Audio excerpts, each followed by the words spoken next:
isekai anime has become a staple in anime culture today. In fact, it's interesting enough that isekai is almost considered a genre by many. People used to call it, I don't know, fantasy. Not anymore. Isekai is its whole world of fantasy in itself. I'm a sucker for this kind of thing. I like the concept of isekai anime. Getting trapped in another world is basically how I started watching anime, hoping I could trap myself in that world. Today I wanted to make a little bit of a retrospective because almost synonymous with isekai anime is trash harem anime. Unfortunately, it got that reputation because of a lot of trash harem that are isekai anime. There are unfortunately, though, a lot of really good ones, though, that don't get the respect they deserve.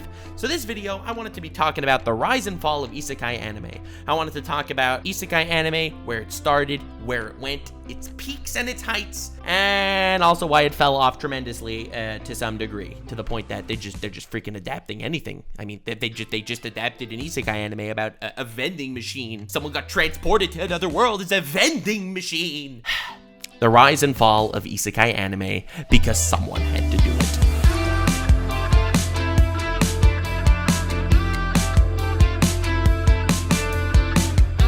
Alright, let's jump right into the meat and potatoes because we're gonna start with Digimon. Digimon was my first isekai anime, and I think it was the first isekai anime of many. In 1999, the original Digimon Adventure 1 aired, and it was amazing. It wasn't considered an isekai anime because that entire term didn't exist yet. It wasn't a blossoming genre. But the concept of getting trapped into another world is just so appealing. It's so amazing. Digimon is such a fantastic world and fantastic time, and I love it so much. But this isn't the Digimon video. I just kind of wanted to get, into where it started before really talking about how when it picked up steam, where it went off the rails, and where everything crashed and is ready to die. Digimon's popularity didn't start off the isekai boom. Digimon was much more comparable to something like Pokemon, so the concept of pocket monsters or little monster friends that follow you around was a much more pivotal element that other companies and leeches could latch onto and start milking. Do you have any idea how many Pokemon clones and Digimon clones there are out there? Now, I wouldn't say either of these two are clones to each other, even though I do think both of them take inspiration from each other, but that's really not the point of this video. Now, if you want me to do a Pokemon versus Digimon type thing at some point, let me know. Definitely subscribe for future epic analysis type things. Anyway, in regards to isekai, despite Digimon being huge and a mainstay in pop culture, with so many fans that even love it today, despite a lot of the less than good Digimon products that have, come into existence. Look, Digimon Season 1, 2, 3, 4, and 6 are all so good. Some of the games are really good too.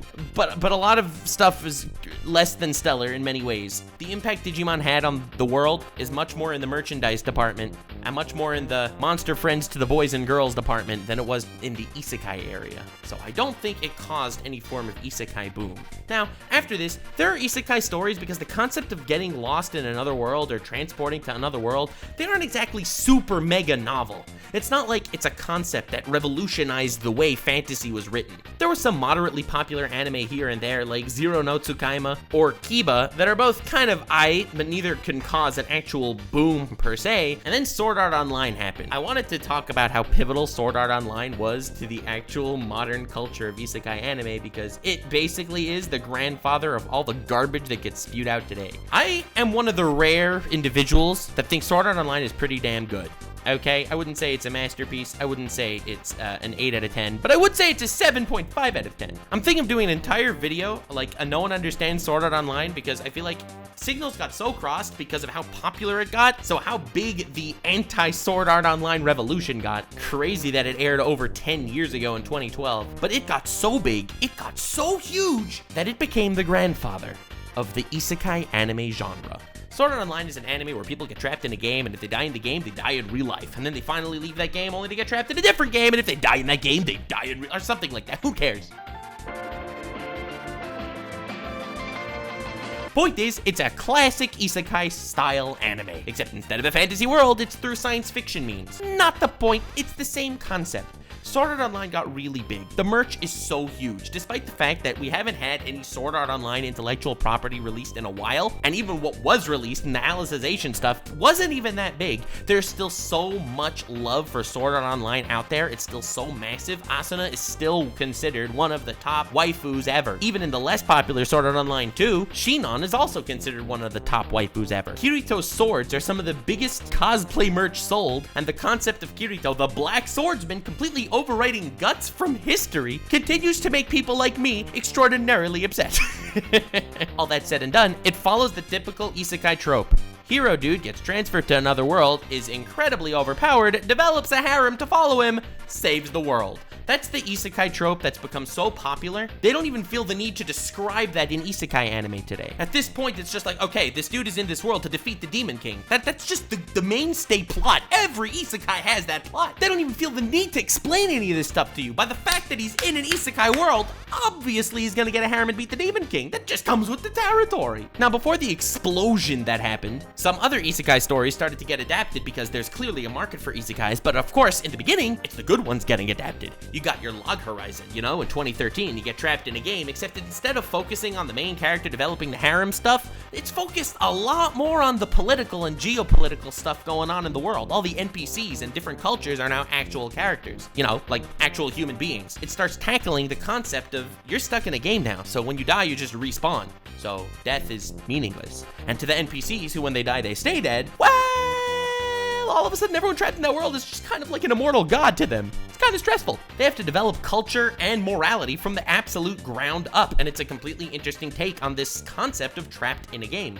Other isekai anime that aired around that time were like No Game, No Life, for example. It's a story that's incredibly funny about basically your light Yagami from Death Note main character, but he's playing games. It's an alternate world governed by games, and whoever wins the games proceeds to actually do something with himself in the world. Humanity is the lowest on the totem pole, so the main character gets the harem, actually goes around defeating all the enemies with his intellect and stuff, where the actual fights in the story are really fun. It's a really dynamic, fun story that no one's gonna watch and be like, ah yes, this is a fascinating, brilliant take on humanity. It's definitely much more popcorn food, but it's definitely enjoyable and fun and an interesting twist on what's considered overpowered. The main character is overpowered by the fact that he's a genius, instead of by the fact that he could pull swords out of his butt and develop new power-ups that no one else in history was ever able to figure out. Ah!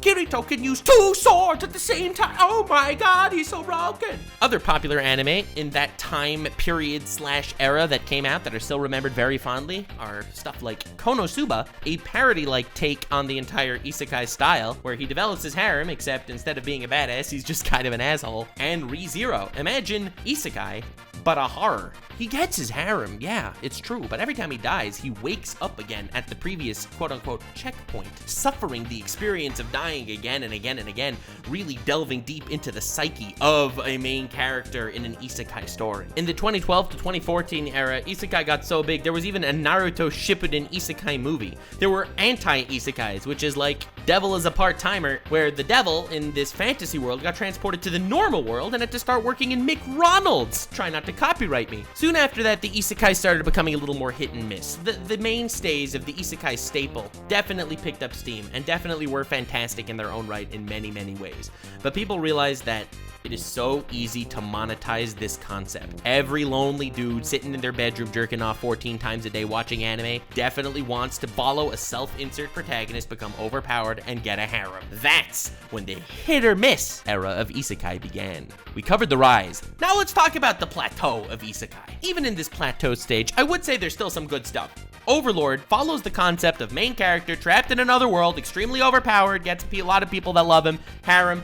All right, we checked all the boxes, but Overlord definitely has some gimmicks that helps it stand out. Overlord's a great and really fun story with a very immersive world. Gate, on the other hand, was another story that came out at around the same time in 2015, and I say Gate flopped. I did not like Gate. Gate was about they discovered a portal to an alternate world in Japan, and in this alternate world, the main character, who's this Japanese soldier dude, gets a harem, and it's military versus magic. It gets boring. At this point, so many isekai stories were made, the line line between what is isekai and what's just considered fantasy completely blurred. Stories like Grimgar came out. Grimgar is an isekai that's not an isekai. A lot of people are like adventurers in this adventure type world, and they're adventuring and they're doing isekai things, but wait a second, were they ever in a different world that transported here? I mean, we don't know, their memories are wiped, we don't know if they started somewhere else, but I guess it's sort of an isekai. I keep hearing people refer to Try Not to Pick Up Girls in a Dungeon as an isekai anime, because you know, it has the main character that's out there fighting demons and stuff, he gets a harem, he follows the isekai tropes, but it's not an isekai.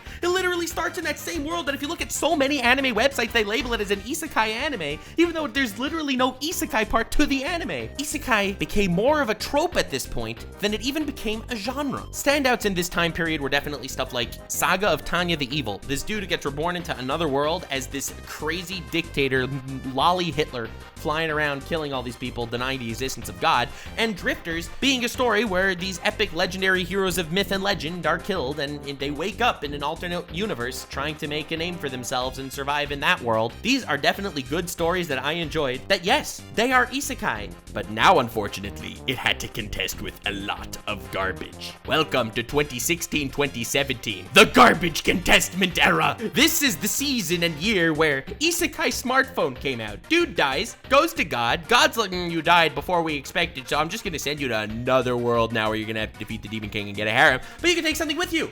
This isekai's gimmick, he takes a smartphone with him. Or Knights and Magic. Knights and Magic is a story about a dude who dies, gets transported to another world as a baby.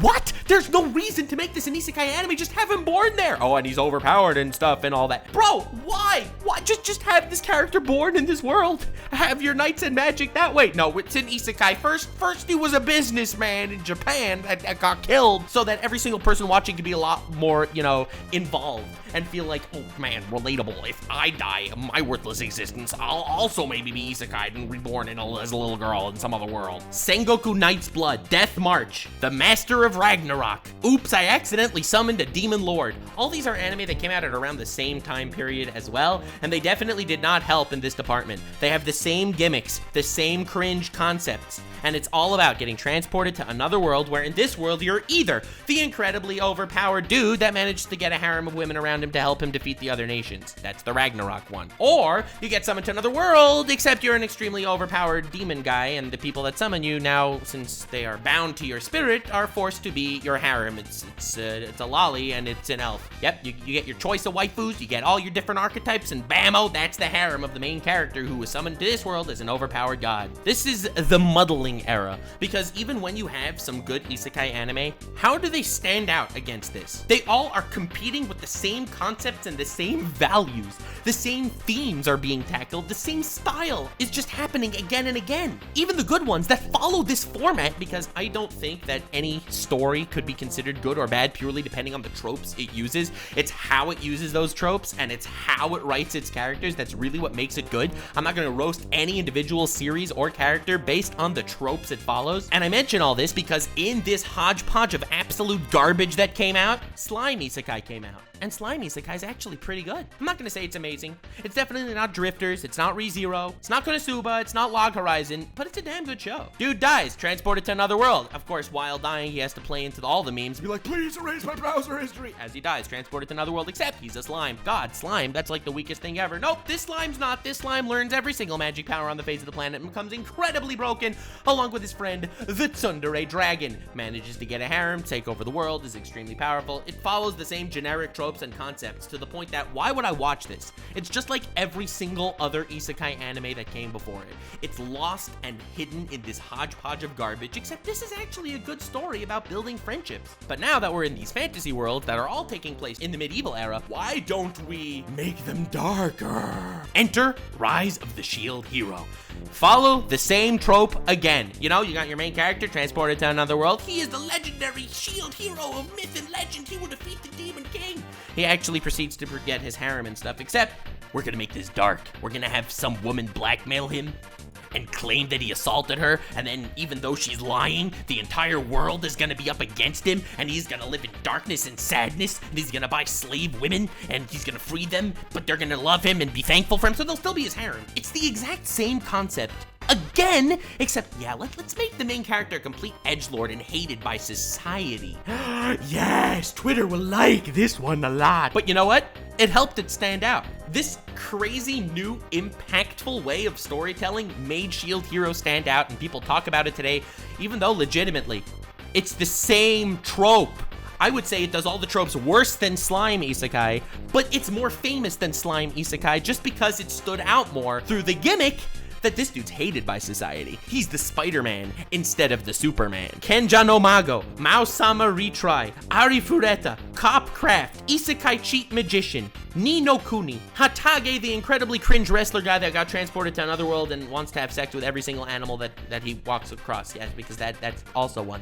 All those that I mentioned to you, that's the Isekai garbage pile. That's the sludge pile. That's the quicksand that every single Isekai anime that comes out has to compete with. They're all the same, barring a single little gimmick. One gimmick sets them apart from every single other one. So at this point, Isekai has devolved. We're in the fall area, all right? In case you haven't noticed, we've started the decline. We've peaked. In this decline, they realized we're not gonna convince them that we're original, because we're not. Every single one is a bland-looking protagonist trapped in another world, for some reason, who's incredibly broken, gets a harem, defeats the Demon King. And we know the formula works. These lonely people will watch this show, they will fall in love with the characters, they will wish they are the main character, and we will sell crazy amounts of merch, and we will be incredibly popular. It's the winning formula, but we have so much competition, we have to stand out. Welcome to the era of gimmicks. Every single one of these shows now has a gimmick to it. In the gimmick era, everything changes. It's the Fire Nation Attack equivalent of Isekai anime, okay? Listen, this is the show, didn't I say make my abilities average in the next life? You ready for the gimmick of this one? Person who is incredibly exceptional. She's exceptional in every possible way. She dies, she meets God. God's like, I will revive you in the next life because you died suddenly and I will make you epic. And she says, please, I beg you, all I want to be is average in the next life. So she goes to the next life where she's incredibly overpowered and tries to make believe she's just average. I know, the gimmicks can make you cry. They only got worse since then. They used to be like character gimmicks. Like, this is the time period that the overpowered hero, the overly cautious hero aired. And I personally think that's one of the funniest isekai anime of all time. I love overly cautious hero. His gimmick is he's so powerful because he's so cautious. So like, he'll start off at the starting town, and in the starting town, he'll do so many push-ups, he'll do everything he can, gain one experience point at a time until he's, confident that he has nothing to worry about. So he'll go up against the slime, the first enemy, and this is after months of training himself, driving his spiritual guide, goddess lady, insane. So he'll go up against the slime, and he'll rain hellfire upon it. He'll use, like, level 99 attacks on the level 2 slime just to make sure it's dead, and it has no regenerative abilities, and there's nothing to worry about. He's overly cautious to the extreme, and it actually comes in handy sometimes. It's a very funny anime, but the gimmick is self-imposed. It's like, here's gonna be the gimmick. The gimmick is gonna be the main character tries to be average, or the main character is overly cautious. We get into the minds of these characters a lot, and it's completely hit or miss depending on if the main character is even remotely likable. My opinion, overly cautious hero is likable. My opinion, average girl is not likable, even a little. The Eighth Son, Are You Kidding Me, is an isekai anime that came out in 2020. It's about a dude who dies, gets reincarnated into another world as the Eighth Son, and wants to make a name for himself. Are you kidding me? He had to get reincarnated as the Eighth Son? Just crazy. The plot on this one, like, you gotta really scratch your head to wonder where are they gonna go from here. In my personal experience, this is around when I stopped watching isekai anime, unless it was something completely exceptional. It became depressing when the guy that got resummoned to the other world as a demon lord with the women that are just slave servant people now that are bonded to him, that got a sequel, but No Game No Life did not. Same with another isekai, the guy that's standing on 1,000,000 lives or whatever. This dude who gets transported to a game world and lives the generic life of the game world protagonist that he is. In fact, that one got 3 seasons. We're in an era where the gimmicks they're relying on is getting transported to another world as a vending machine, or transported to another world as a sword.